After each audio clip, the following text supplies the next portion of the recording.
Voluntaryong mitahan sa buhatan sa 8th Infantry Battalion sa Armed Forces of the Philippines ang duha ka miyembro sa Abu Sayyaf Group sa kampo sa 8th Infantry Battalion sa Barangay Campo 1, Lamitan City, Probinsya sa Basilan, kagahapon sa hapon Enero 16, 2023. Giilan ni Lieutenant Colonel Cyril Santander, ang commander sa 8th IB, ang duha ka surrenderes nga sila si Raman Hawari, 25 anyos, residente sa Setyo Pandakan, Barangay Parangbasak, ug Hamudi Tanjung, residente sa Ungkayapukan nga parehong sakop sa Basilan. Matud ni Hawari ug Tanjung, gikapoy na sila sa pagtago-tago sa bukid ug naluoy na sila sa ilang pamilya nga naangin sa sayop nilang pagtuo. Hinungdan nga voluntaryo silang misurrender kay gusto na nilang magkinabuhi nga gawas nun ug malinawon uban sa ilang pamilya.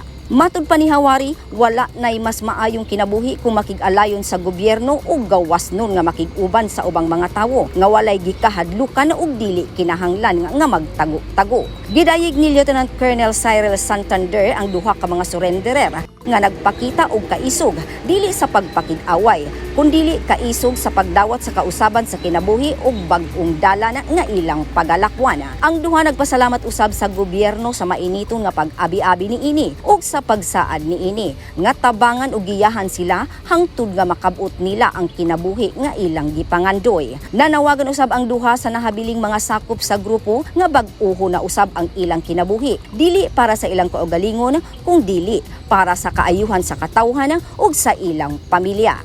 Grace Alcunaba, Newsline Philippines, Basilan Province. Stay safe!